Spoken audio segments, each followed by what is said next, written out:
अस्सलाम वालेकुम नाज़रीन, उम्मीद है आप खैरियत से होंगे। अल्लाह ताला आपको हर तरह की बीमारी से महफूज रखे।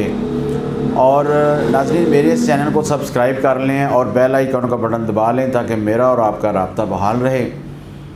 आज नाज़रीन हम बात करेंगे नेज़ल पॉलिप्स के हवाले से कि नाक के अंदर जो गदूद से बन जाते हैं, जो मसे बन जाते हैं, जो मोके बन जाते हैं नाक के अंदर, उनके हवाले से कि इनकी अलामत क्या होती हैं, वजूहात क्या होती हैं और इनका इलाज कैसे किया जाता है। आज ये सारी बातें हम इस वीडियो में डिस्कस करेंगे।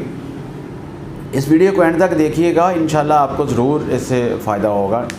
तो नाज़रीन, ये नाक के अंदर जो मसे बनते हैं, जो मोके बन जाते हैं, ये जहाँ साइनस आके खुलता है, साइनस के अंदर भी बनते हैं और साइनस जहाँ आके नाक में खुलती है उस जगह पे ये मोके जो हैं वो बन जाते हैं।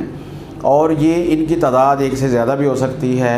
और जब ये छोटे होते हैं तो उस वक़्त कोई इतने ज़्यादा इनके सिम्टम्स जो हैं वो शो नहीं होते और ना ही मरीज़ को इतनी ज़्यादा ये तकलीफ़ देते हैं।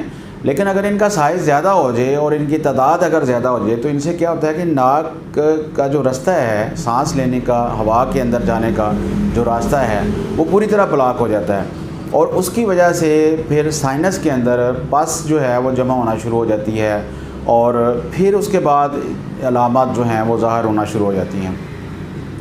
इसकी अभी तक कोई मेन वजह तो नज़र नहीं आई और कोई वसूख से नहीं कहा जा सकता कि ये क्यों होते हैं। लेकिन जिन फैमिलीज़ के अंदर दमे का मर्ज़ हो, एलर्जी का प्रॉब्लम हो या इस तरह की कोई चीज़ें हों या क्रॉनिक इन्फेक्शन हो अगर मरीज़ को, तो ऐसे लोगों के नाक के अंदर जो हैं ये पॉलिप्स बनते हैं।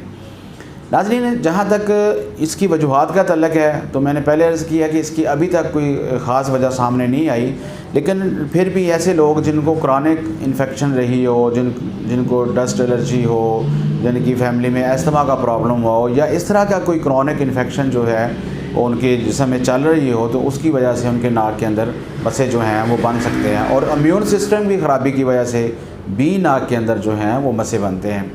तो जहाँ तक इस मसों की और नाक के गदूद भी इनको आमतौर पर कहा जाता है कि जी नाक के अंदर गदूद बन गए, तो जहाँ तक इनकी अलामत का तल्लक है इसमें ये होता है कि मरीज़ को स्मेल नहीं फ़ील होती, उसको बू या बदबू फ़ील नहीं होती, नाक बंद रहती है, छींकें आती हैं और माथा जो है, पेशानी जो है वो भारी महसूस होती है, उसमें दर्द होता है। साइनस के अंदर पीप जमा हो जाती है, उसको छींकें बहुत ज़्यादा आती हैं, नाक के अंदर ख़ारिश होती है, जलन होती है और पस वगैरह जो है वो खारिज होती है।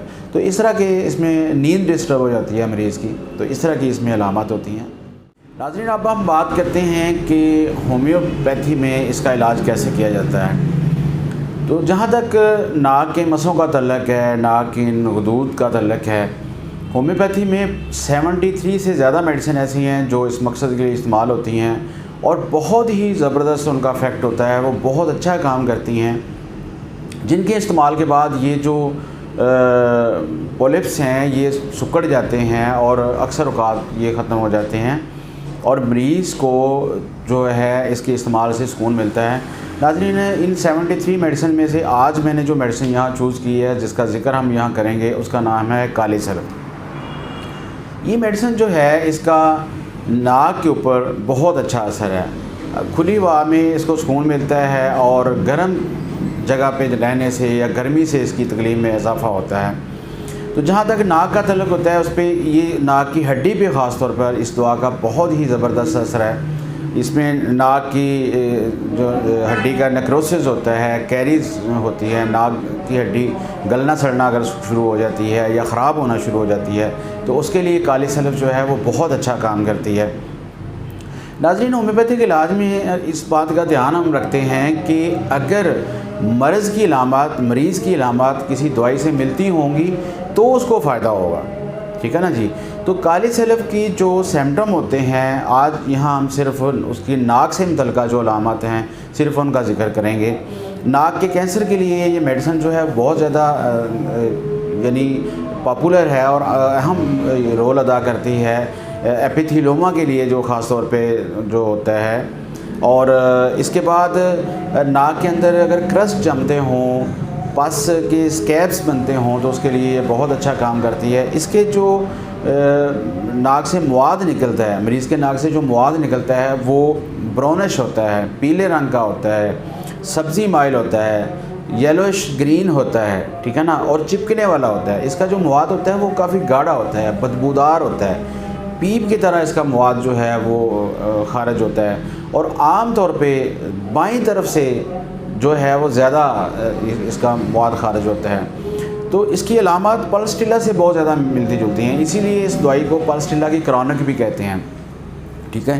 تو اس طرح کی اس میں علامات ہوتی ہیں کہ مریض کو سمیل جو ہے وہ نہیں آتی، ناک میں اس کو اریٹیشن ہوتی ہے، نکسیر آتی ہے، ٹھیک ہے، اور اس مسئلے کی وجہ سے، زکام کی وجہ سے، نزلے کی وجہ سے اس کو مریض کے سر میں درد بھی رہتا ہے، ٹھیک ہے۔ اگر اس طرح کی علامات جو ہیں وہ کسی مریض کے اندر ہوں تو کالی سلف جو ہے اس کو بہت سپورٹ کر سکتی ہے۔ ناظرین، ان میڈیسن کی سلیکشن جو ہے، اب جیسے میں نے مواد کا ذکر کیا ہے، اگر آپ ایلیم سیپا کی بات کریں گے تو اس میں مواد کسی اور طرح کا ہے، ٹھیک ہے۔ اگر ہم آرسینک ایلبم کی بات کریں گے تو اس کا مواد کسی اور طرح کا ہے۔ اگر ہم پلسٹیلا کی بات کریں گے تو اس کا مواد ڈیفرنٹ ہوگا، ٹھیک ہے نا۔ کسی کے ناک سے جو پس آتی ہے وہ پتلی ہوتی ہے، کسی کے ناک سے، اچھا اس میں ایک بات یہ بھی ہے کہ اس کی جو پس ہے وہ آلٹرنیٹ ہوتی ہے، کبھی گاڑھی ہوتی ہے، کبھی پتلی ہوتی ہے، کبھی یلوش ہوتی ہے، کبھی گرین ہوتی ہے، کبھی براؤنش ہوتی ہے۔ تو یہ چینج ہوتی رہتی ہیں اس کی علامات جو ہیں، ٹھیک ہے نا، یہ ویری کرتی ہیں پرسن ٹو پرسن۔ ایک مریض میں علامات کچھ اور طرح کی ہوں گی، دوسرے مریض کی علامات کچھ اور طرح ہوں گی۔ تو ناظرین، اگر کسی مریض کی ناک کے اندر مسے ہیں، اس کے نیزل پولیپس ہیں، اور اس کی ناک کی ہڈی بڑی ہوئی ہے، ناک کے اندر غدود ہیں، اور اس مریض کو الرجی ہے کسی چیز کی، ڈسٹ سے یا کسی اور چیز سے الرجی ہے، یا اس کی فیملی ہسٹری میں دمے کا مرض ہے، ٹھیک ہے، تو ایسا مریض اگر ہومیوپیتھک علاج کروائے تو اس کو بہت زیادہ فائدہ ہو سکتا ہے۔ اس کا یہ مرض، حالانکہ ہمارے پاس لوگ آتے ہیں جنہوں نے سرجری بھی کروائی ہوتی ہے، کیونکہ اس کا اگر آپ نے سرجری بھی کروا لیا اور ایک دفعہ وہ مسوں کو کاٹ دیا گیا ہے تو یہ دوبارہ پھر بن جائیں گے، ٹھیک ہے۔ ہمارے پاس ایسے لوگ آئے ہیں جنہوں نے کئی دفعہ جو ہے نا وہ سرجری کروائی ہے، لیکن ان کا پرابلم پھر ویسے کا ویسا ہو جاتا ہے۔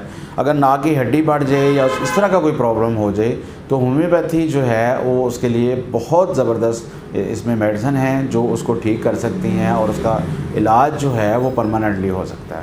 السلام علیکم۔